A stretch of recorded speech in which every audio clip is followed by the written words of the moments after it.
Hey everybody, welcome to another episode of Nick and Friends. Already, just a little over a week after Jenga's episode.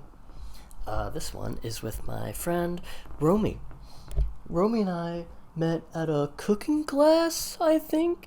Yeah, they were making brownies and they were really good. And no, we met at Frisbee. Specifically though, through Jenga. So I guess that counts as not Frisbee. But Romy and all of us got really close over quarantine.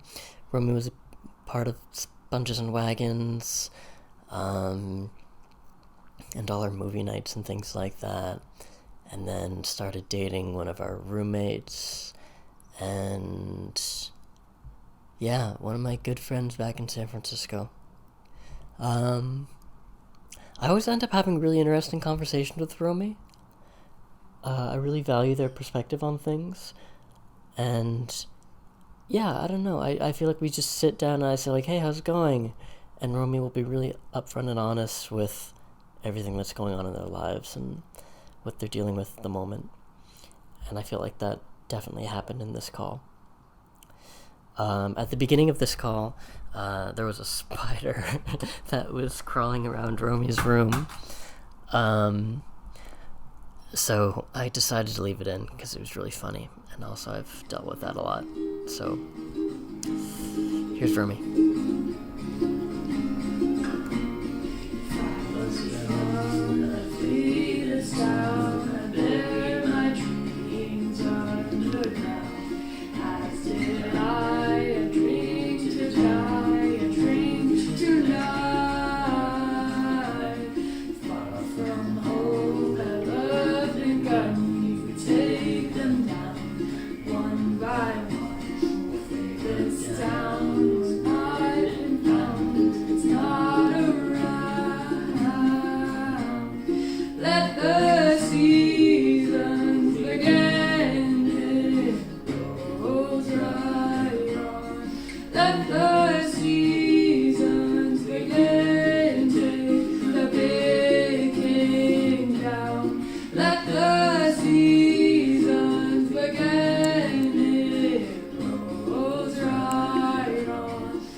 No! Oh shit. Is that where they come from? Is there like a hole in your wall? Oh my gosh! Yeah! Dude. Dude! Okay. Noted. I am going to cock that up. Wow. Great. Good to know. Okay. Basically, I've seen so many spiders come into my freaking room, and I just am like, where are they coming from? Like, what is happening? And so now I'm looking under my windowsill, and there's this whole gap that I think they sneak in from. And honestly, I think that's why it's so cold in here. It doesn't happen very often in my room, but there is a little slit in the window. And I've seen some big spiders come in my apartment. Oh, and I'm no. not happy about it. I do take them outside though, so I'm happy to see you That's too. nice. When I'm able, I can. Yeah. I don't need to squash them. That one was just like... Yeah, same thing for me. Like, if I know I'm not going to be able to get him out, then I do squish him because I can't deal with... I can't. Oh my god. Just existing with me. No. Oh, damn, there's so many. Do you have a tree outside your window? No. Interesting. They just come then. I also think it's really, like, they're cold. They're just trying to vibe and, like, be warm. Yeah, it's interesting. I see him, like, I'm on the third floor and I see him all the time, just hanging out outside my window, building webs. No. Oh, I got a spider bite on my leg, and I was like, oh, that Oh, means I had a spider on my leg. oh. Anyway, so that I kind of dealt with. Okay, it's fine. Romy, we ground. Can't do anything about it right now. I'm gonna be in this moment, hang out with Nick, eat my ice cream, drink my beer. Spider behind you! I hate you. Oh, why's your video off? I don't know, because I mean, I haven't done video podcasts. Oh, should I have not joined my video? I mean, it's up to you. I can turn mine on if you want. No, it's oh fun. I like it more. Okay. Um, so full disclosure, I started recording earlier because I thought it was kind of funny that you're chasing a spider around your room. No, I think that's good. Okay. That's fine. So do you have your drinks and everything? You know how it works? No, but I just know I drink. Okay. Let me this beer's bad. What is it? I judged a book by its cover. Oh, I mean, that's what I do. So yeah, this is a sexy beer. It has gems all over, Mm-hmm. and it's beautiful. It's not anything like the taste. It's one of those things where like you drink, you have a taste, gone in a second. That's okay. At least it doesn't taste bad, and it works. But it's light. I don't understand that they say there's hops in this. Anyway, so I have a beer though, and it's a tall boy. And if I need more, I have more because this is easy to drink. So. Okay. Well, no pressure either way, but like typically the format is like, so I'm going to, okay, so we're going to talk for an hour. So let's say we started at like, well, let's just say 9:01. And we're going to take a shot / drink, in your case, maybe like a big gulp or like a big couple sips. And then every 20 minutes, we go into like the next phase of questions, which are like a little deeper. And then also you take another shot or whatever drink. And then 20 minutes after that, you take your last one. So it's like you start now, 20 minutes later you take a shot, 20 minutes later you take another shot. And then we'll wrap it up at 10.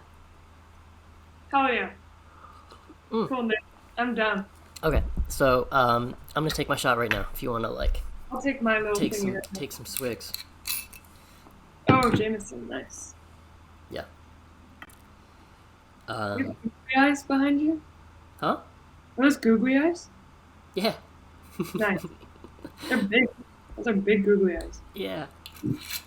Yeah, it was funny when I moved in here. I was just like, I gotta get some fucking googly eyes in this house, because I remember like right before I left Kirkham, that was something that Anna and I think Lucy were doing a bunch, was putting googly eyes everywhere. Oh, that's so cute. Yeah. So then the first time I went back to visit in, July. Wait. Yeah, that sounds right. July. Or August. Yeah, got some googly eyes. Whenever Russian River was. Okay. Shot drink time? Yeah. Cheers. Cheers. Romy, Okay. what was your favorite grade in school growing up? This is like hot ones, Sure. but drunk ones. Yeah. Favorite grade? Mm-hmm. Grade? Grade. Like a grade I got? No, like, 5th grade, 6th grade, 7th grade. My favorite. Okay. Favorite grade. I like. Oh, what's the range? I'd say, I don't know, kindergarten through senior year of high school.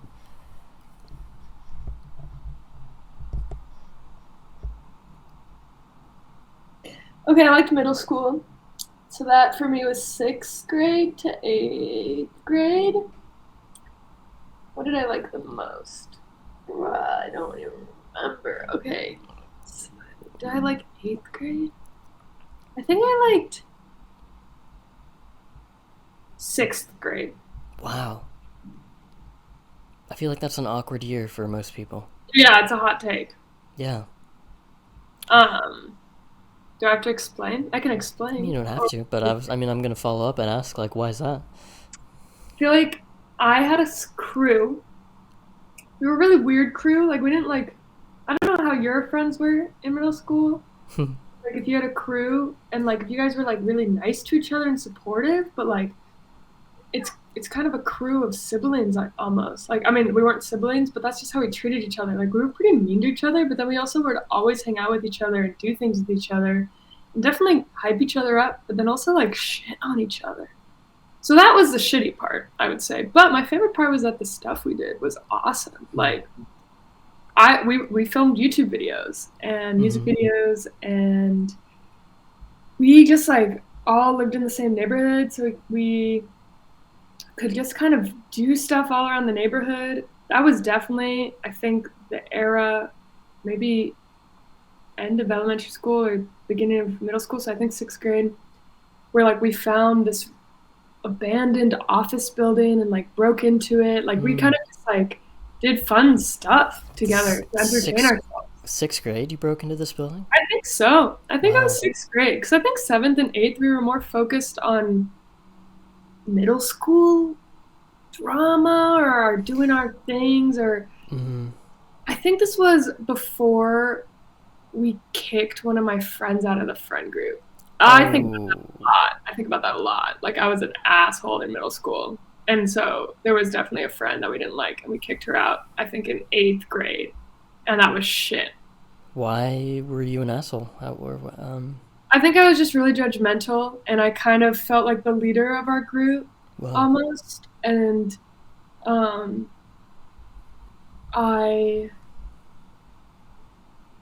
just liked for some reason to make people feel like it's their fault that bad things are happening to them. Weird, like because I think I grew up just thinking that you had a choice in everything, and it's up to you to change the reality of things. that's a tough philosophy to live by at that age. Yep, that was my philosophy, and a lot of it was just my dad's words I was saying towards her. So anyway, I know it's not 8th grade because 8th grade was when we kicked her out, and that wasn't fun. And I think she was a big part in a lot of the YouTube videos. So in 6th grade, I would say is a safe bet for like when I know we were like popping off. I got YouTube videos; I can send them to you too.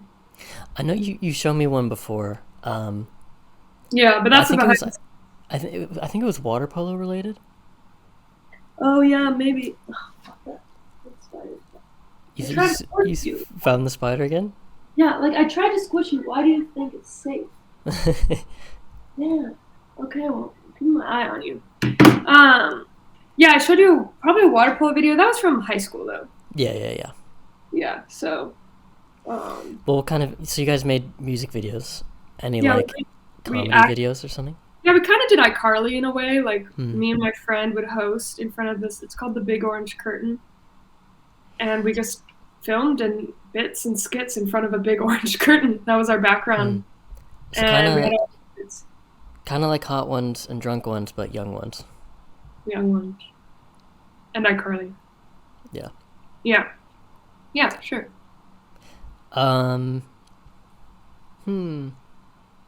What was being the leader of the group like?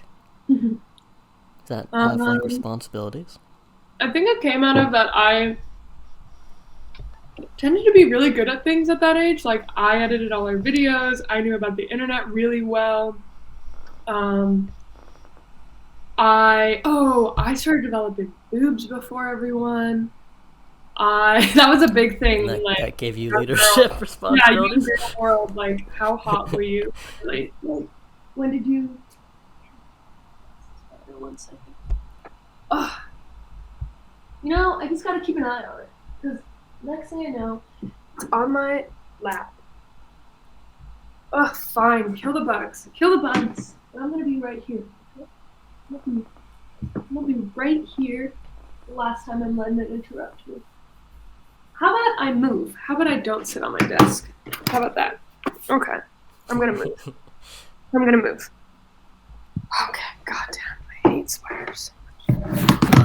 I've been in multiple situations where the sighting of a spider has ruined my entire day, and let alone like night sleep. Yeah, that's not happening if I see a spider before I go to bed and it runs away. Yeah, because then I know it's there, Yeah. and I know it's not going to be there in the mornings. Where did it freaking go? Um, yeah, no, it definitely does take my attention. Um, okay, okay. I'm not bed. I'm in my bed. Okay. We're here. Okay. So, yeah, I was a leader. I feel like young girls, how, like, you were cool, like, how, like, much attention you got from guys at a young age. And it's not that I got attention from guys, because I literally didn't care, but, it was just more that, like, I was taller, and I got boobs first. I was really good at painting my nails and doing makeup and doing hair dye. Like I just did a lot of little crafts that I think like I also kind of did a lot of initiated a lot of like the activities we did in a way because of all the crafts that I like doing. Like my best friend and I would do them together. But I wouldn't say I was ultimately the leader because I was also really annoying. So my best friend Mag also kind of became um, a big person that people liked. So you lost your leadership role because you were annoying. Yeah, I mean, like, yeah, I don't think, yeah. It was like we all kind of balanced out being a leader in a way. And we all had, like, I think the biggest thing was, like, who's your best friend in the group? Oh, Mag's my best friend. And it's like, okay, well, Mag can't be my best friend then, so then Allie will be my best friend. Okay, so Jen and Allie were best friends. And then I just kind of left Tori, and then, like, yeah, literally dumb shit. And so, so, yeah, I feel like I wasn't a leader because I was like liked. I don't think that was fully it. Like some parts, but I took things really seriously. Like I took the art and crafts we did really seriously to the point that I'm like not fun to be around. So and when I noticed that in 8th grade, after I realized I'm like, damn, I'm like mean. I like really changed that in high school. Like I really flipped it around. Is there any part of you in that way that still lingers, do you think? Oh yeah. I'm very judgmental actually. Really? I'm trying to work on it. Yeah. You're like the last person I would have thought that about. I know, and it's because like I don't act on it, and it's not like I'm truly a judgmental person. It's just my instincts are. But then I talk myself out of it, and then everything's fine, you know. But like, it's just kind of my survival mode. I think that's just how I was raised. Of just like be independent, trust no one, kind of, and like, and I think that caused me to be judgmental because my dad's really judgmental.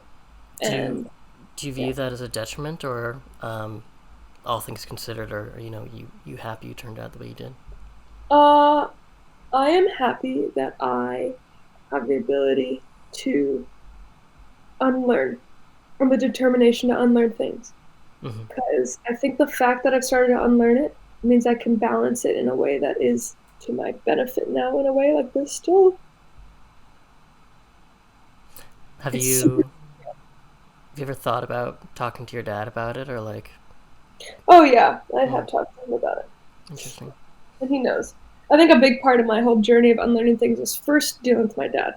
That was a big one because when I went on this journey, I was living with him, and I was like, "Well, this is taking up most of my world right now." And this was like lockdown, COVID era.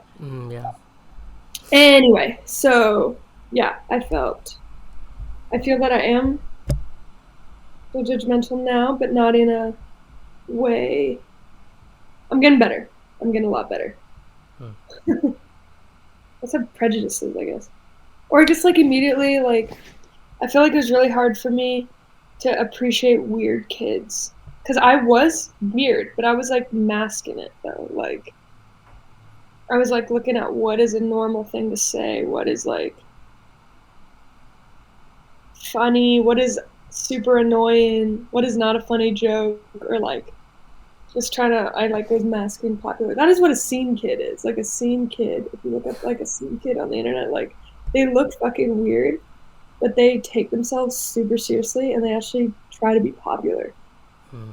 Whereas like emo goth, like they look kind of crazy too, but like it's a vibe and they're like living their life. They're not trying to really integrate in like society. Whereas scene kids are like in the scene. So that's how I identify. I've never been good about taking in how people describe the difference between emo goth and scene kids. Um, but it sounds like what you're saying is like emo and goth is um,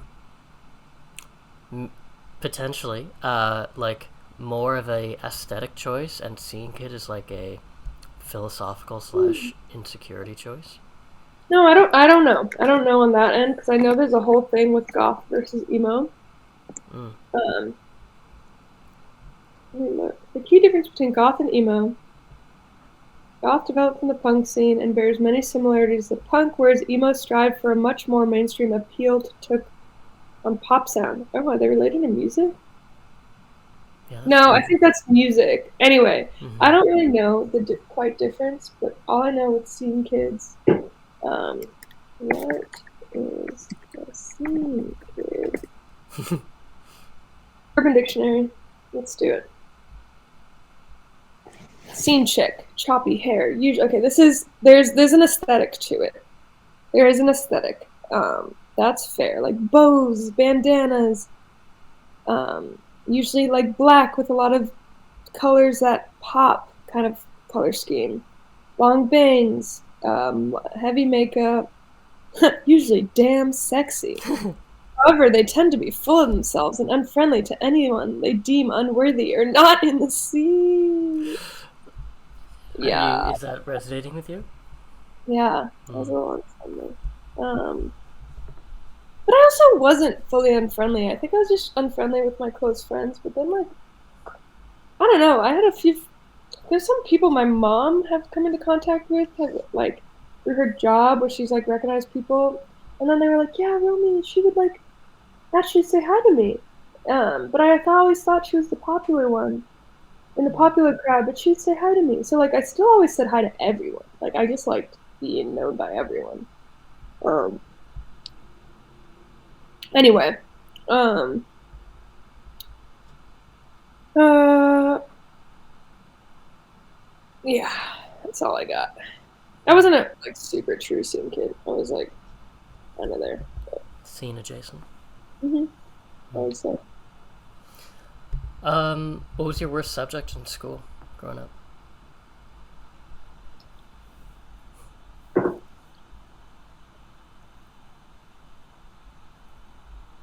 Mm, probably like history.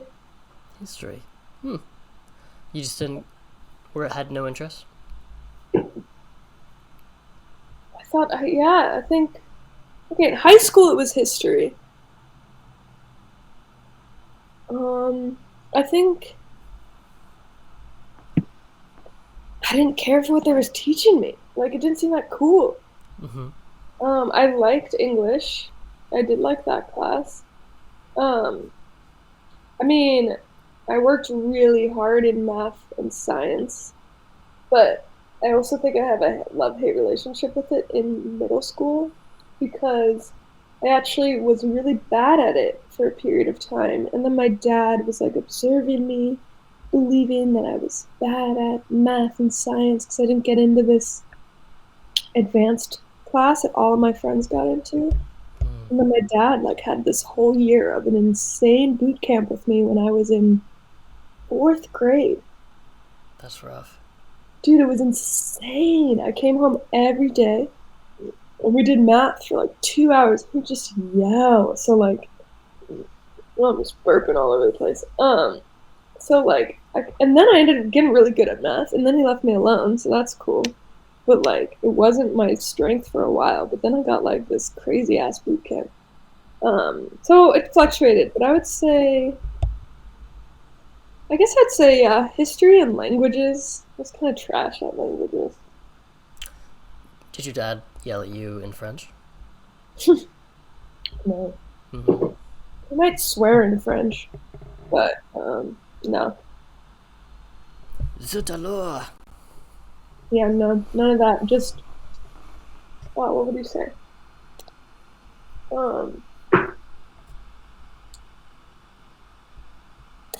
like, Romy, you're not trying hard enough, or like, Romy, you're not thinking, or like you're just trying. Or I can't even do his accent that well because for me it's like super normal, so it's actually kind of hard for me to do a French Yeah. accent. Um, like, Romy, like you're just trying to memorize. Um, think, like just kind of brutal. Like it's just kind of like, um, I don't know, not encouraging, not No, encouraging. not at all. Like, I mean, you're 9 years old. That's like, I don't Is know. that To old put it in for? like a really uh, uneloquent way, uh, 9 years old is such like a clutch time to be outside and run around, hang out with friends after school, and develop, your personal hobbies and interests, and having 2 hours every day devoted to doing math. Because I just remember fourth grade being fractions and it being really hard for me, and I Mm. can't imagine spending any more time than I did working on those. Do you remember what fifth grade was? Fifth grade was, oh man, not really. I think it was just like a culmination of. It was probably PEMDAS, I think. Oh, Well, I guess that's not I like think there was variables. I think there was parentheses. variables. Yeah. Um, I yeah, I hmm, Damn, I actually think this was first or second grade. wow. You know why I remember it's first and second grade? Hmm. Because not only did my dad make me do math intensely, he made me color in all the cartoons on my math homework that were just like on the side, like part of the theme out of the workbook that she assigned us. My dad made me color in everything perfectly, and he'd yell at me if it wasn't colored perfectly. Um, was it like a last ditch effort to also develop your creative side? I don't know. It was really random because he also made us do piano. Mm-hmm. Uh, I don't know because it's not really creative. Like I think it was maybe an effort. It was I don't know why he fixed. I need to talk to him about that. He'll laugh. I need to ask him why did he fixate on Yeah, teaching me how to color in the lines. I guess the way I was thinking about it was like, Romy, I'm making you do math all day, but don't worry, you can treat this as a coloring book too. I think if he was he's always my dad's always focused on logic and doing things efficiently and the development of a brain and making sure Mm-hmm. you're doing you're developing well. So I think it's and like I get the balance, but I think it wasn't a balance out of art and science is good and more ooh, that's a developmental problem that you're unable to color in the lines. Like we need to fix that. Yeah. You will get left behind in the world if you don't if other people see that like that looks bad. Like he made me hold my pencil the right way. And so I think a lot of it is like I also think he had such a brutal upbringing with like strictness. So if I ask him today, he'll probably be like, "My mom did that to me. I'm sorry. I know. And my mom." Like he still explains his parents. So I think it was maybe art, but like I don't think so. I think he was just like he also made sure I did it all the same shade. Mm. Sometimes you're a kid and you're coloring the colored pencil, and then you color a little harder somewhere, and then you maybe change the direction of the stroke. And he just was like, it needs to look nice. And I think he's a little OCD for that because he had a lot of things that he needed a certain way. Anyway, so I know it was first grade because I remember my first grade teacher being like, okay, like assigning all these like points at the end of the year for your homework, and she's like, random bonus 5 points to Romy because she's always coloring in her homework perfectly. So I don't know why you do that, but nice. And I'm like, Yeah, you did can't that do that. that make you feel awful? Mm-mm. Hmm. I loved praise. I loved being like, you achieved great. Like, I think that's what I learned, like, with my dad when I actually showed, like, results. He would, like, praise me. But it was only when the results were there. So, like, when she was like, and I loved attention as a kid. So, like, if I got positive public attention, loved it. Do you feel like when people give you compliments, you can like accept it and internalize it, or do you kind of brush it off? Mm. And obviously, I guess it can depend on the compliment itself, right, and who it comes from. Mm. But in general,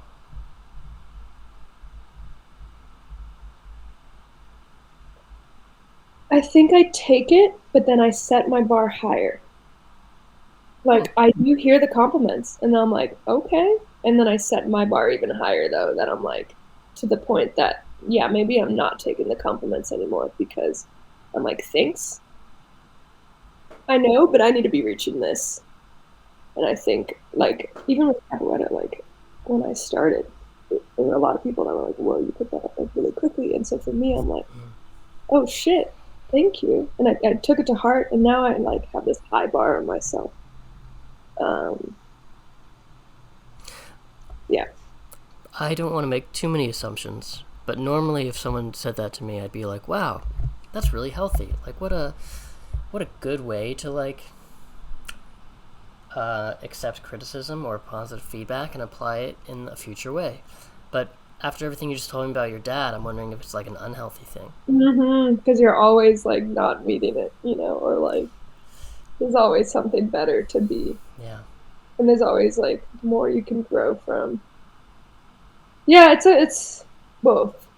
I think that's a good analysis. That like I think what I learned in the last few years was like I'm like this is enough, or like what I'm doing, like just sit with like what Yeah. I've accomplished in the process. But I like setting high bars for me because it's like a healthy one now. Like I'm trying to set them healthy. Like I love learning and growing. Like I love that. So it's so important to me to always look at how I'm growing, but I need to appreciate the growth I've done. And I think that was lost a little bit. Well, I'm happy to hear that you see the positive side of it, and also like it seems like it could be uh, like you're like a choice and less of a response to someone Thanks. giving you feedback. Yeah, and that takes training, like mental training. Yeah. And I am very happy that I am someone that was down and have put in that a lot of that work. Like I put in a lot of work. So yeah. All right, Romy, time for drink number 2. Okay, I've just been drinking, but let's just take a big intentional drink number 2. Okay. Because I have a beer. Let's go. Cheers. Prost. Do you know how to say cheers in French? It's like salut? No. Fuck. The first one that came to me was in the Hungarian way. Egészségedre. Anyway, I don't know how you say cheers in French. I I was think they're saying just it like, yes. when I was in Montreal, like all week. Cheers. And they say like bon journée or something. Cheers in French.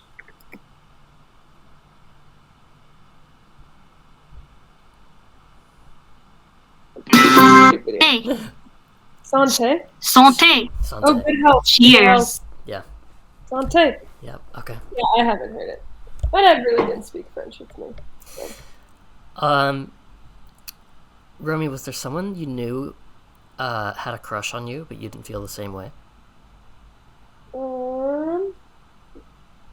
Yeah. How'd you go about it? It was in college. Wait, what was your question? Was there someone that you knew who had a No, crush on sorry. you, What? but you didn't feel the Yeah. same way? Did Okay, I keep talking. You say that everything one more time. Was there someone you knew who had a crush on you, but you didn't feel the same way? Yes. In college? In college. Do you not want to talk about it? It's okay if you don't. No, I was just seeing if you were gonna keep asking me questions. Oh, I tend. how did you deal with it? How did I don't know? What you yeah? What Nice. Nice. who was this person? Yeah, I tend to just kind of. I give like. I like giving thorough answers. Mm-hmm. Um, and I decided randomly to be like, what if I don't? Anyway, okay, yeah, no, I'm down. I think I paused because I was like, fuck, what's her name? You don't. I Uh, mean, you also don't have to say their name. no, no, no. It's yeah, okay. Well, I don't think it'll come to me. Mm. Yeah, it was during senior year of college. Um, and this person asked me to coffee because we went to like some convention together, and we were just hanging. And like when I'm not in college, especially if I'm not trying to like flirt or like if I didn't have an agenda, like I'm actually, we're all like our best selves when we're not like trying to like be someone else. So naturally, That's people funny. are probably gonna, you know, I agree with that. Yeah. naturally people end up liking you, and then I'm like, well, I wasn't trying to get you to like me, and now you like me. This is boring because like I had unhealthy tendencies in college, so like this one person and I were just vibing, but I didn't read it as vibing. I was like friendly. For me, I viewed friends as like okay, friends, Mm-hmm. boring. And then anyway, so she asked me to coffee, and I truly kind of just thought it was like a friend coffee. And then after we like hung out more, I was like, oh shit, I think she's asking me on dates. Mm-hmm. And then we went to the museum, and like it was really sweet. And like I did really like talking to her, but I wasn't feeling anything. And I know she kept wanting to hang out and like talk and like reached out. And I was kind of leading her on a bit because at the same time I was like in this other person. And then it just fizzled out. Even though like, I don't know, I could tell she really liked me. And that's a shame because if I look back now, I'm like, oh, Romy, that would have been a healthy relationship because, or like that was the right person to probably go after. And you know what? In college too, I was even thinking, I was like, why don't I like this person? Why don't I like this person? It seems like Mm.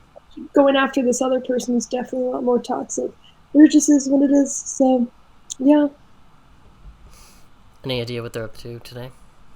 Probably not if you don't know. Like, I remember after college, she was going to like freaking somewhere in the Midwest on some rotation thing where like we were both in computer science, and so I think she was going to be at some headquarters in the Midwest for 6 months and rotate somewhere else for 6 months and rotate somewhere else. So she literally could be anywhere right now. Yeah. I don't know where she is. What's the worst job interview you've ever had? Hmm.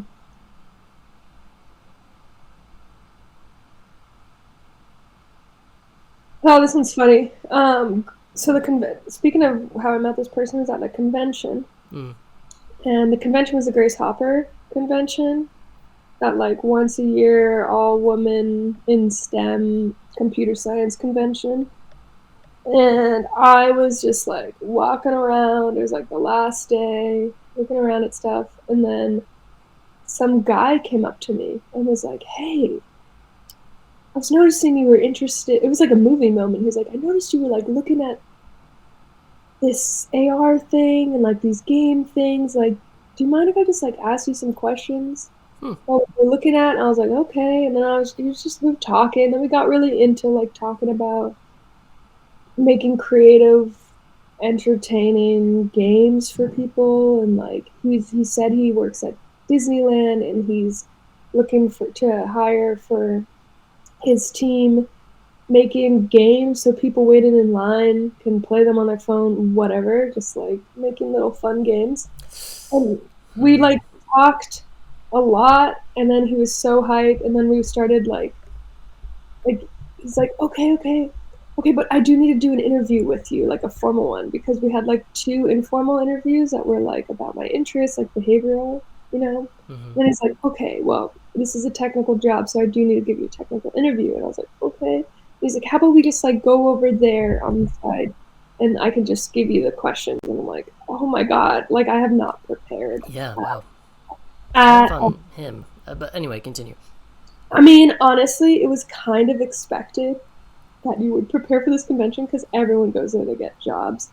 But I was so not in the headspace too because like to prepare for that you have to prepare for months on coding interviews and knowing what you want. And I had no idea. That's why I went to the convention to just like look around and like so I didn't do any like this is senior year and a lot of these technical interviews are touching on concepts you learn in your first 2 years, like fundamental concepts that like when you start coding you kind of lose track of them. So we just sat down and he asked me all these very specific C++ questions and I couldn't answer any of them. And like it was such a fail because of how excited we were and how much he just assumed we just need to get this technical interview out the way so that I can hire you. And I'm like, okay. And then Yeah. yeah, it was such a fail that he sent me an email and he's like, look, we can offer you an internship, but we can't offer you a full-time job based off of that interview. And at the time, I was so fixated on getting a full-time job because internships don't pay anything. And like, I would Mm-hmm. have to move to LA and pay for housing. Yeah. And it was just a lot of like, nah, I'm looking for something stable. And I do think back on it that like, ooh, but an internship most likely always turns into a full time in tech, like in computer science at that time. Um, so yeah, so that was a fail, and I ended up not taking them up on it because they also told me all these things, like they had all these crazy rules, like no gauges, no hair of different lengths, and I had shaved sides at the time, and like Wow. they were definitely like, oh no, it's all lenient and fine. But I was kind of just using it as an excuse because I just didn't want it. It didn't feel right. Yeah, Anyways, sure. that was a fail. Um, Part of me feels bad for him because I feel like, in theory, around that time, um, so you said he was like working on games that people could play on their phone while they're waiting in line at Disneyland. Yeah, So it'd be like you're waiting in line at Space Mountain and there'd be some kind of little mini you play a game. Space Mountain related game on your phone. Yeah, in theory, I feel like that sounds like a really cool idea, but that was way before like TikTok was a thing and I don't know, like mindless scrolling was a thing. So people, were a little more intentional about their phone use back then, and Which is cool. Yeah. yeah, and like so he probably was like, oh yeah, like if we have a really cool feature, or a little game people can play, that's gonna blow up and people can use it all the time. But because of things like TikTok, where it's just, oh, I have like literally 10 seconds to spare, I'm gonna pull out my phone and look at something. Um, People are probably less interested in, As long downloading some Disney app to do that and just reading a text message they got or like Yeah. checking how many likes they got on Instagram on a picture, whatever it is. But Yeah, it's definitely like a silly, fun research and development idea, though, which mm-hmm, would be cool. mm-hmm. But I'm sure, I wonder what he's doing now. Maybe he's working on video games at Disney. Damn. I hope so. Maybe. What's your favorite video game, Romy? Oh, shit. Um,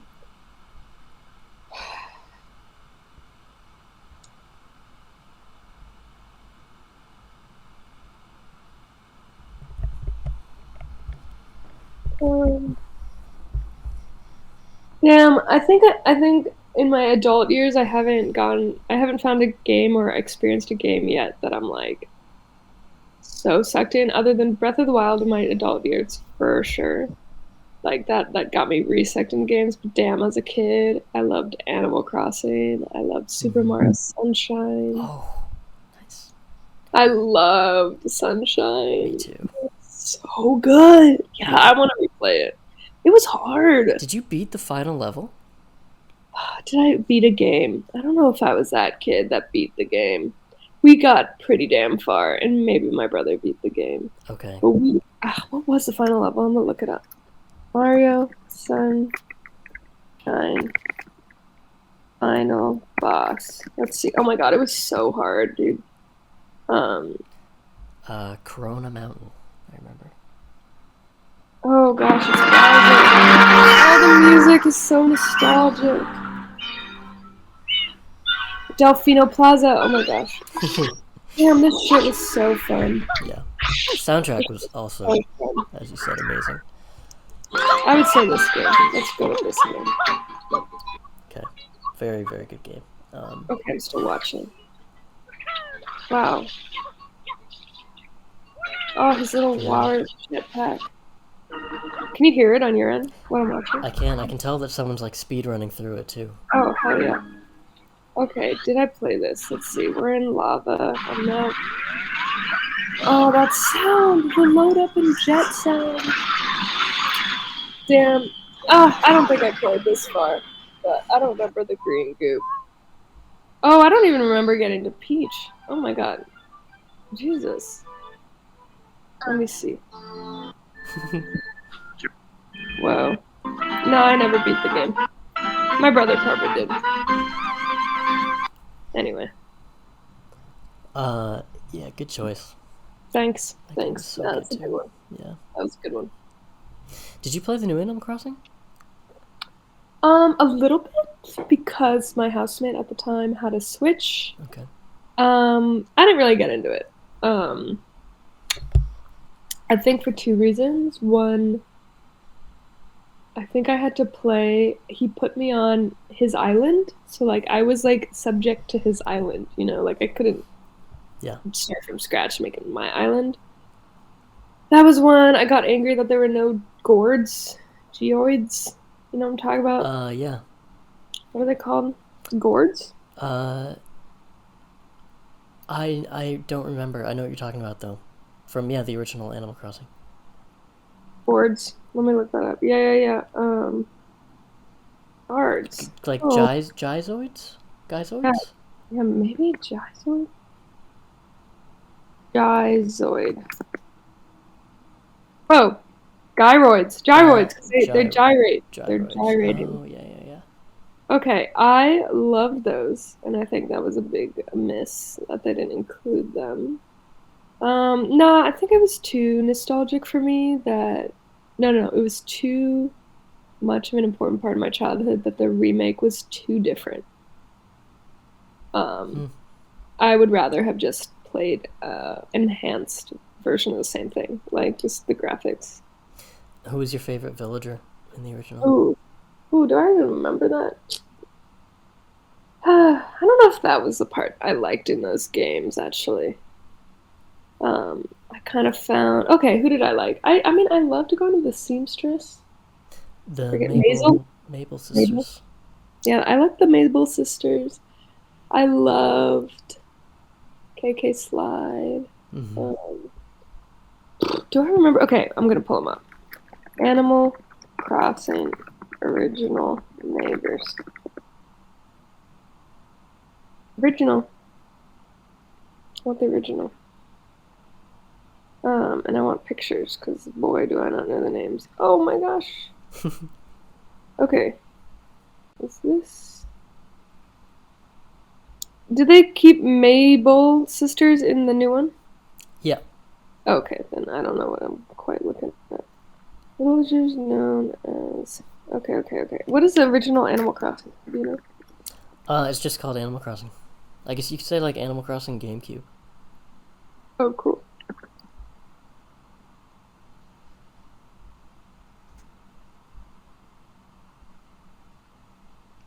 Okay. Oh, I think I liked... Oh.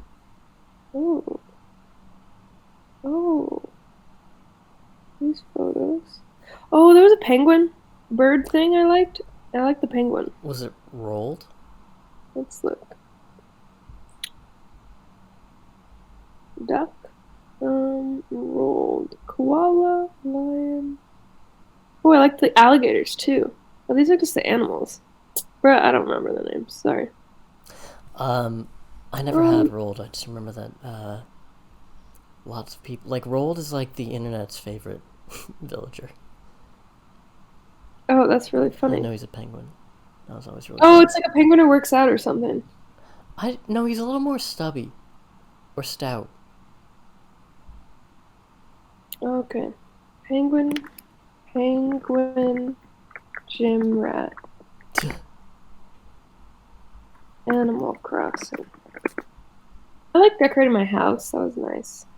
Now I'm just curious what a really There like is. jacked penguin looks like in real life. Yeah, let me look him up. Yeah, right. Puck. Puck? Puck. Was that the one? Yeah, that was the Nice. one. Puck. Nice. Yeah, I loved Puck. I think he's a Um new. did Anyway. you save your GameCube memory card somewhere? Oof. TBH, maybe. Mm-hmm. Um, I know I talked to my dad, and he might have my Pokemon cards, which is hype. So he could have potentially have my GameCube. When I was at home a few months ago, um, my mom asked me to dig through a bunch of old boxes of like old schoolwork and old books and little knickknacks and stuff from over the years, and I found my sister's Pokemon card collection because I still have mine, just in like a little Ziploc sandwich bag. Um, and I was looking through hers, and I texted my sister Quinn like, "Hey, do you mind if I take some of your cool Pokemon cards? Because you obviously don't want them." And she was like, "Yeah, sure." And I found my shiny Raichu that Ooh, I had lost. So I know that she stole whoa! it. So do you have it with you? I do. That's I took it awesome. back.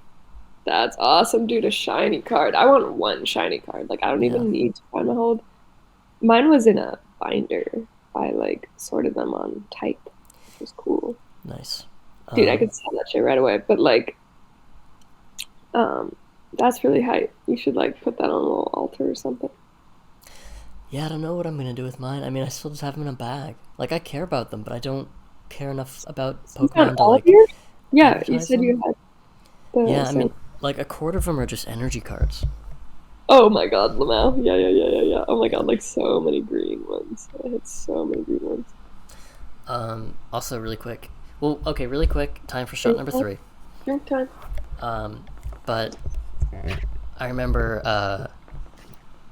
when I lived at Kirkham, I noticed that Lucy started saying "lol" all the time, and it was like a very, I don't know, like gradual uh, introduction to like maybe gradual's not the right word. Maybe I mean sudden. Like I just noticed instead of laughing, she would just say "oh lol" all the time. And so the fact that you just said "lamau" uh, is really funny to me, and I hope next time I visit Kirkham, I hear Lucy saying "lamau."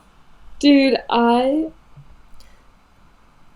am I what are the words I want to say? I apologize to Lucy and everyone else because the way I talk is so silly that other people do not need to do that. And I am just so sorry, Lucy, that you picked up things that weren't cool. Like saying lol, or like I say like big rip now. Like, oh, Big rip. big rip. No, but like big rest in peace, you know? I Like, know, I know, I know. yeah, like, oh, big rip, man. That's Big I rip. really like that. That's That's a actually big really rip. funny.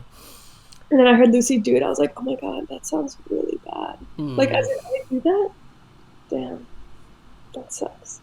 Yeah, so, Well, if it makes you feel any better, I would probably laugh if I heard you say it. yeah, it's funny. It's funny. I mean, it's funny. I don't really care. But like, damn. Lucy, just sometimes I'm just like, what? What came out of your mouth? Like, lol? I mean, I'm not sure if that came from you. I think it did, but I I don't know, know. no, or Lamau, or like, I know people told me she was swearing a lot more. Mm. Anyway, that's funny.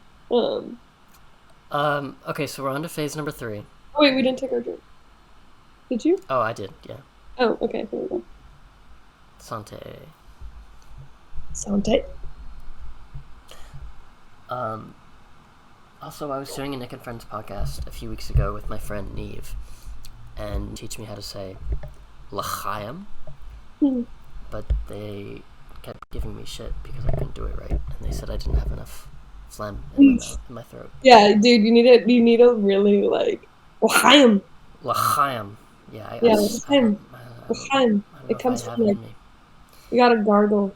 Like Um, Last question from phase 2, though. What are a couple things you've done that you're really proud of? Really, really proud of? whoa, okay, cool. I feel like recently. Oh no. I got it all in the ears. Okay, my most recent thing I'm super proud of is my art exhibition I did. I'm really proud of that. Hmm. Like, I worked so hard that, like, it's really hard for me to actually go and, like, consolidate all the photos and kind of make, like, a portfolio of it and this project on the web of it. Like, because it is I have an idea for how I want to show people who weren't able to experience it, but it's going to take work. I need to make like it's just like such a mixed multimedia art piece that like I can't just have one thing. Like, here's a photo of it. Anyway, so that's going to be a whole nother project to do that, but it's going to be really rewarding because I was really proud of it. Um, When did you do this showcase? this was January, Hmm. um, early January, I would say. No, mid January. It was after my creative coding boot camp thing. Okay. And at the end, we all had a final showcase that like I took so seriously because I'm like, we're like, when like I paid so much money for this course, I want like to go all out. We got one showcase, and like they're advertising for it, and like I just went all out, and I worked really hard on it. And there's someone from the Exploratorium who loved it, and I reached Really? out to her, but I haven't heard from her. Hmm. Yeah, she really loved it, and like she's like a story writer at the Exploratorium, and Oh, I'm like, awesome. oh my god. So I think this week I'm gonna do follow up email, but she's like the wife of one of the other students that was there in my cohort of people, so like she's there. Anyway, so that was really cool, and I was really proud of it. I think that boosted my confidence in a Yeah. way that like even at my job now, I'm like, ooh, I need to do another art piece, like because I'm doing too much shit. I'm not like I just want to keep growing and like either do that art piece again and install it in the lab that I work at and maybe like enhance it. Hmm. But I think the big part that I think you would have really liked is like in the end it was a story. Like it was less about the tech and like it was a story. Like there were people who come up to me and were like, "Oh, you're a storyteller," and I was like, I never considered Hmm. myself to be a storyteller, but actually when I like put my stuff in like my work, I'm really focused on this story. Like when I'm really like thinking about the projects, the story is really important, and like how you use the tech is important because of the story. Um, and once I consolidate and everything, I'll send it to you. But it was about mental health and like inner child, and it's a story about this little kid who like escapes in this fishbowl, um, and it's his world. Like he wants to be in the fishbowl. It's like his creative world, and like when things around him are really intense, he just adds to his fishbowl and makes him more beautiful and creative. So like Hmm. yeah, like every child I feel like subconsciously finds a way to survive without even thinking about it. And like for this kid it was like creativity. And of course it's about me. So like it was like projects and creativity, like the YouTube channels, YouTube videos. This is a cool full circle question. But like yeah, and really escape into this world you create. And so it meant a lot too. It was a very meaningful project. And it was a story I wrote in college that the person Oh, who cool. found me helped me edit actually, you know. And I wrote it in college. And then in this class, I was like determined to like bring it to life. And I did. And it was beautiful. My dad came, my brother came. Uh, is your brother still in San Diego? Yes. And he came up for it. He comes up, he didn't come up for it. He's not that sweet. He actually had to come from, he hardly even got to San Francisco for it because he was already visiting coincidentally and he was in San Jose. And I had to call my dad and my brother to be like, get your butt over here. Yeah. I didn't understand what it was because, of course, I didn't really like. It was hard for me to advertise for it because I was really perfectionisty about it. I was like, I'm only telling people about this if I feel good. And Yeah. at the last day, I was like, okay, I need people to see this because I put in so much work. Anyway, so he did come. He did put in effort, and so he came. But he's gonna come.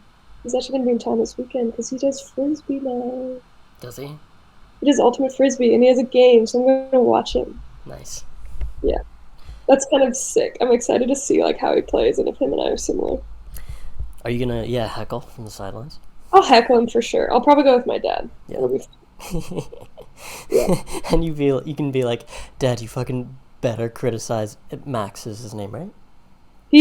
My dad did very much criticize Max. Oh, okay. Well, now it's not gonna be as funny, so I'm not gonna No, say no, it no. anymore. My brother had his fair share as well.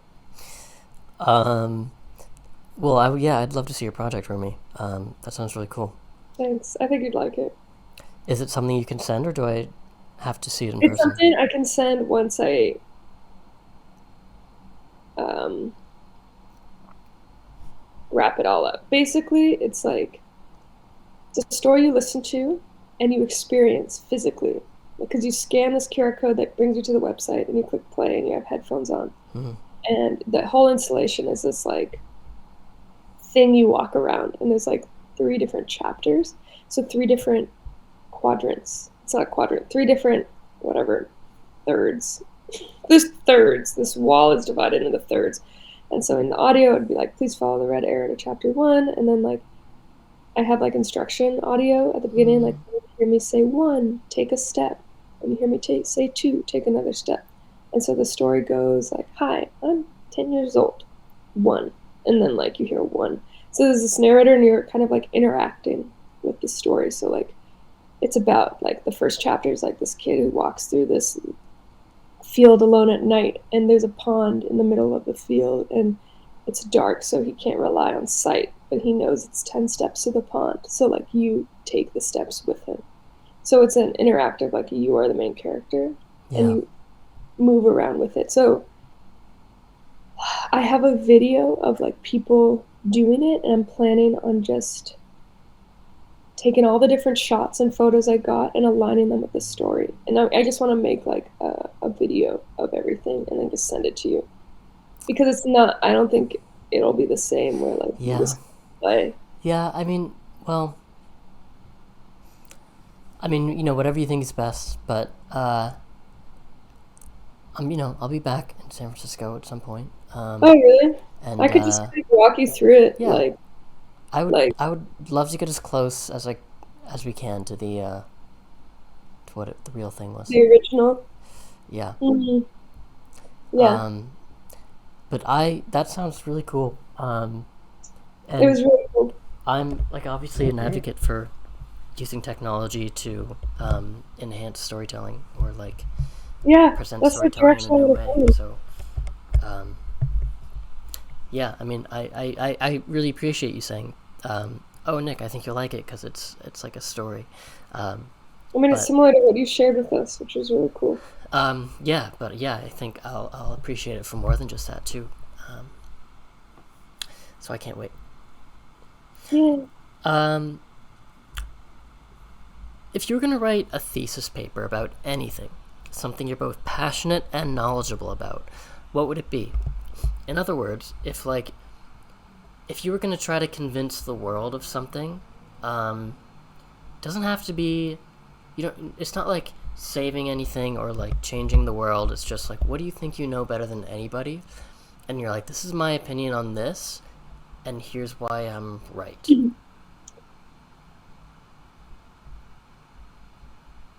I think I'd write a thesis about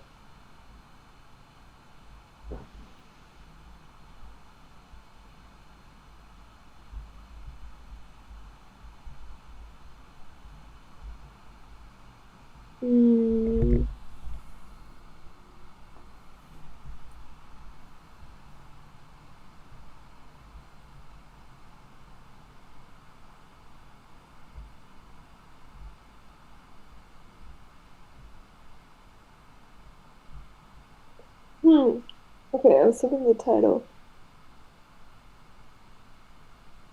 Okay, okay. I went down this whole rabbit hole in my brain. Okay, initially, what I've been really passionate about and really so sure of is that there is always most likely like an answer and a solution.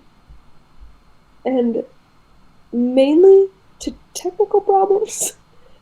Hmm.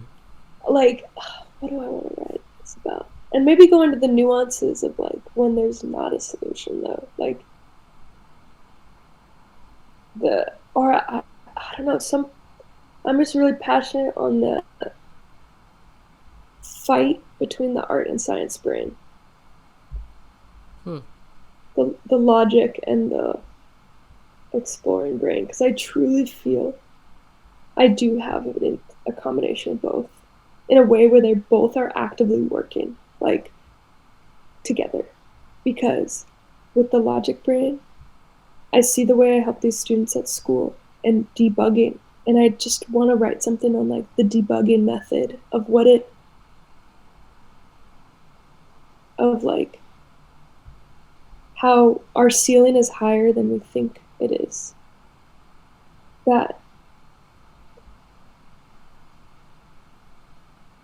but then there's so many nuances, and I don't just want to like blame people for giving up when things look so hard, but to just see that like, oh, I don't know what I'd write this about. Maybe my own personal story with like debugging, but like I just have found that I've been so relaxed working with these students who run into problems because I just know there's a solution because it's a technical thing. Hmm. So it had to have been create like it is a 1 and 0 in a way that if it's broken, there's a reason, and I think there's comfort in that. And I want to like talk about the like logic science brain of comfort in knowing of a solution and the discomfort in knowing there isn't one, but leaning into the discomfort in certain things. Because I know a lot of logic brains who just are so uncomfortable with this uncertainty, they live their life thinking there's a solution and they know everything all the time. That's like my dad. Yeah. And breaking out of that and like,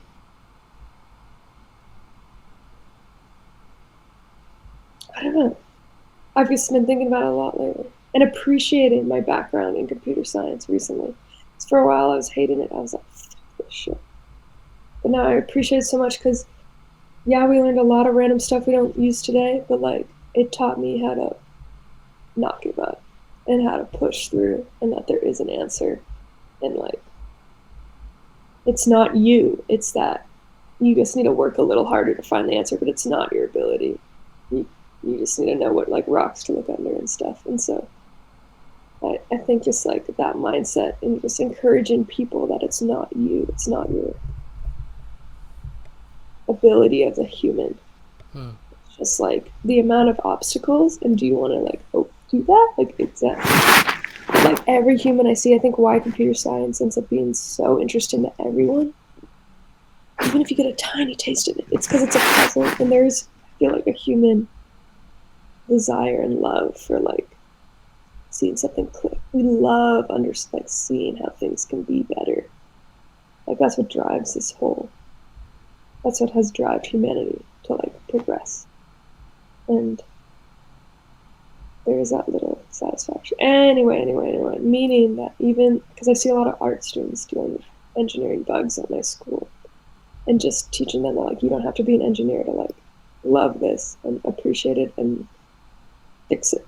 Like you can do it, kind of thing. So yeah, it's been cool, really cool. Hmm. So I think I'd probably want to write something about that. Do you think it's harder for a logical person to think creatively or a creatively person to think logical, or about the same? Ooh, interesting. It's a good question. I notice a lot of creatives immediately be like, I can't do math. That sounds like math. I can't do math. So I Hmm. feel like creatives put up blocks when things get mathy. The word math gets dropped because math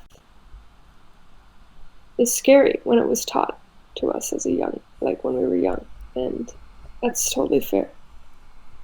So I think with creatives, there's a block. I don't know yet which one's harder, so let me think of the other side, logic and creative. I feel like logic puts up their own block in the way that I've seen when you think too logically and someone gives you something, your instinct is to be like, or like gives you something that isn't fully fleshed out. You're instantly like, that's vague. That sounds vague.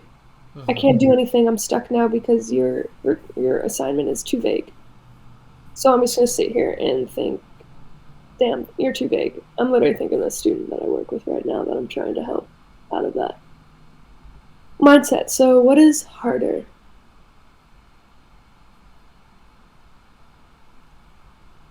It's a matter of what can you teach versus what can you not teach. Can you teach creativity or can you teach logic?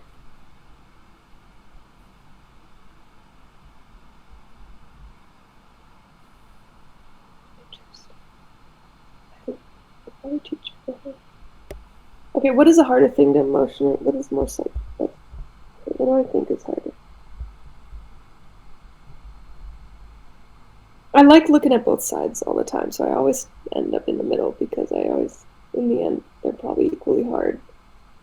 But for funsies, I kind of am curious on your answer too, so you need to think about this. My answer is a cop-out, so if you have a good one, maybe you should... What's your answer? Well, I don't know. Like, I'm going back to this, like... I don't know why I put so much thought into it, but it stuck with me for a really long time for some reason. I was a junior in high school, and I was talking... the context... I'm just gonna tell you the context. Maybe it's like helpful in understanding where I was coming from or like why I was devoting so much thought to it. But anyway, I was talking to this guy that I'd known since I was like in kindergarten. But he was like cool, and he was really smart, and he was like very opinionated and outspoken in a confident way, not in like an arrogant way. Anyway. I just really respected him. But we were on this hike in class, and somehow I was just like walking side by side with him, and we started a conversation. I was like, oh my god, I'm talking to this guy Thomas. Like, Thomas is so cool. I never get to talk to Thomas. And I started thinking about, imagine like two people are going to fight, and one person is really big and really strong, and one person is really small but really fast. Who wins in that fight? And so he started thinking about it, and he was like, oh, the fast guy. Because he's going to be able to, like, dodge all the big guy's punches, and get lots of little hits in. And I was like, okay, but, like, eventually the big guy's going to hit him, and potentially all it's going to take is, like, one or two punches. And he's like, okay, so maybe, like, someone in between, someone who's, like, kind of strong and kind of fast, but, like, neither one in particular. And I was like, well, if you're not good at anything, like, what does that say? If you're not fast enough to dodge the punches and not strong enough to, like, hit the killing blow, like, what are you good at? And I was thinking about it, I was like, I don't know, like, I generally don't know the answer. And I was like, okay, well, maybe if I think about this, like, mathematically, like, if a person who's really big and really strong has, like, a +1 in strength and a +0 in speed, and a person who's really fast has a +0 in strength but a +1 in speed, they're going to be evenly matched because they both equate to +1 in something. And the person in the middle is going to have 0.5 in strength and 0.5 in speed, so they're also going to reach 1, and they're going to be in the middle.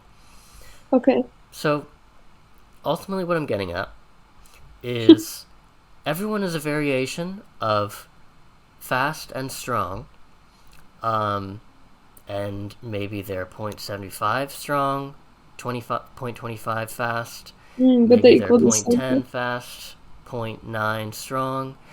So maybe someone can be 0.99 logical and 0.1 creative.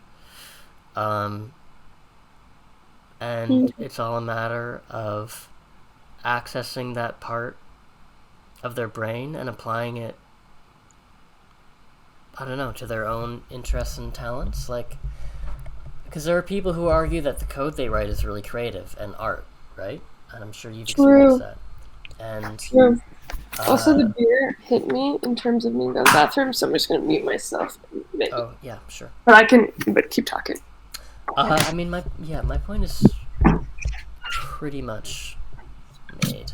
Um,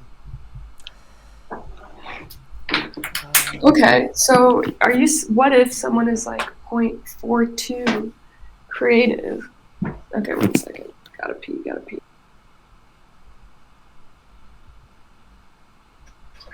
I want you recording this. it's up to you. I think it'd be funny, but Okay, fine. Here you're it probably a is. better Here judge it of is. it if it's gonna be funny or not. Here it is. It's going. It's long. This is how much beer I drank. Um, I like to Can you do hear this. it? I can't. You can't? No. You're pretending. Oh, now I hear it. Now I hear it. Yeah, Uh, it reaches higher off the. Romy, I really like to do this thing with my two friends, Born and Bobak. We'll be playing like video games and talking to each other over microphones, and they'll be in the middle of a conversation. I'll be like, and I'll say like, "You guys know what I think about that?" And they'll be like, "What?" And then I'll just start peeing. And it's like an inside joke You at this bring point. the microphone closer to the No, pee. no, no, no, no, no. I'm just like wearing a headset. Yeah, headsets are actually like Yeah, they pick up that'd be really next. well. That'd be next level. But Wow, that's really funny. I'm glad you bro. That's some bro stuff. yeah, it's literally the stupidest thing about me, but I love it, and I'm not gonna stop. So. Oh, that's funny. Here, let me wash my hands.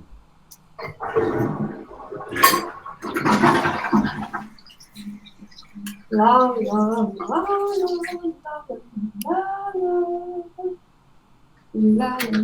la. Okay. There. We back.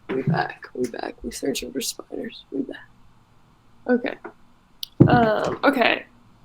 Yeah. Honestly, it's a draw, and I think it depends on the ratio. Like, if someone, how far logic they are, and how much work they got to go. Like, it's a 0.5 creative and a 0.6 logic versus a 0.99 logic and a 0.1 creative. Like, damn, yeah, you're rounding out to 1, but you got work to do to reach 50-50, you know?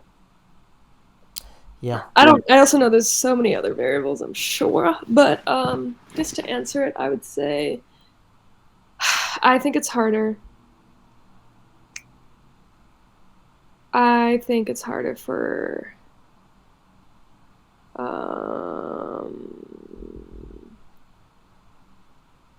okay. In terms of what I've seen less logics. No, that's not true. I've seen both. Logics go creative, creative go logics.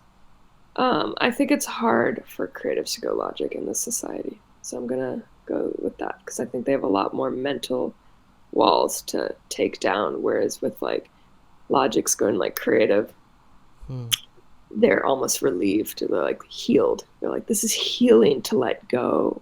Versus creatives going logic. It's like, fuck. Oh, that's interesting. Yeah, like it's a lot of work to do that. I don't think it's as relieving, you know?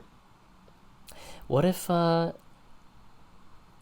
if there's a person who's like considers themselves an artist and is known in their community as an artist, but they just haven't had like a creative spark lately, and so they find some outlet that is logical, and they could feel ashamed about it in that way, or they could feel ashamed about their lack of like artistry or creativity in that way. Interesting. Yeah, I wonder. I know, like I'm thinking of the people who decide to do a boot camp in computer computer science are like, fuck this, I'm gonna just boot camp this. And they do it. And maybe it's a creative solution to, I don't know. I think maybe, honestly, creatives find more creativity in the logic in a way, too. I don't know, man. I think I'm gonna stalemate on that. I don't either. But yeah. All right, Romy, last question. Cool. I could finish my drink. Do you know yourself by now? Yeah, I'd say so. I just, I'm about to have my closure therapy appointment, meaning I'm not going to be doing therapy anymore. Oh, wow. Isn't that cool? Yeah, it is. How do you feel? Good. I feel good. I feel like it's time. Yeah, I feel like it's time. I was already once a month with her. So, I feel very excited to do the closure. I saw my journal that I had when I first started therapy. And it's just awesome to know these things about myself now and like be able to pull the resources and like be like, oh shit, I'm doing that. Yeah. I think the only parts I don't quite know about myself is like, when am I holding back too much? Am I not holding back, or like, am I holding back, or am I living my life to my potential? You know, I feel like I think about those thoughts a lot. I'm not surprised, considering what your dad put you through as a kid. Yeah, right, and what matters to me, but like, I think that's also just ingrained in who I am. Like, my dad was like that, but my brother's not really. Well, sometimes he is, but like, yeah. So I feel like I know myself. I think the part that I'm just starting to know is like the part where I'm like believing in myself, like really realizing like, oh shit, you don't need to get everyone's approval. You're good. And like, I feel like I've said hello to that facet recently, and we're getting there. We're getting there.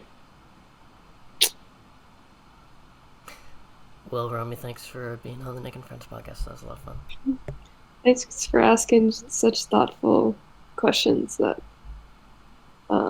created a really cool conversation. Yeah. I fucking love you're really this. good at that. That's cool. Thanks. All right, Romy. Have a good night. No, yeah, we can plan another call to catch up and just chat. That could be fun. Yeah, that sounds good. I've had a couple of situations where I've been like, shit, I haven't talked to this person in months, and we're jumping into the podcast. Which is kind of like the charm of it, too, but I would love to catch up with you, too. Yeah, hell yeah. Well, I appreciate this. When should I expect the episode? Tomorrow. No way. Oh, yeah. Whoa, does this bring you a lot of joy? Yeah, it does. That's awesome. So you're going to edit it right now? I mean, edit's a strong word. In the beginning, when I had so many technical issues, I literally had to, like, weed through the entire episode and, like, turn up the volume of some sentences. Oh, shit. And lower the volume of others, but I've worked out the kinks now, so now it's just about picking the intro song. What intro song are you going to do? Or is that a second? Yeah. Do you already know what you're going to do? Yeah, it was going to be one thing, but then right before we started talking, I was like, oh my god, actually, no, of course it's going to be this one. Duh. Oh my god, okay, once you air it, I want to know what it was going to be. Mm-hmm. Yeah, you'll see it. Are you allowed to tell me what it was going to be? Nope. Oh, it was going to be, Call Me By Your Name. Oh, cute. By Lil Nas X. Nice. Yeah. I hope it's Elephant Gun. Well, it is. No way. Yeah, it's gonna be Elephant Gun. I was like, "Are you kidding, Nick? We were like learning that together. Of course, it's got to be Elephant Gun. Well, not learning it, but playing it together." I wish I didn't guess because I would have actually cried. Well, I mean, it had to be the only. It should have been the choice the whole time. No, that's a good choice. Maybe I'll find like a cool cover. Ooh. Yeah. Maybe you secretly recorded us singing it. Yeah, I don't know. Maybe. When I was young, I'd lay this down, I'd bear my dreams underground. As did I drink to die. Do you I still drink play? to die. I brought my guitar to my new apartment, and my housemate is a musician, and his So friends have played so it, which no. is so. What I'm building up to, yeah, is no. No, but I have ample. I feel it that I will. Mhm. I feel that I will. It was truly a big COVID like lockdown activity of mine. Yeah. But I still love it, and because I'm getting into capoeira, which is very involved in like music and singing, Hmm. I can see myself picking it up again. And I just might. I just might. I might do it. I haven't really been home during the day, and I feel bad just singing at night. But Yeah, it's also that's fair.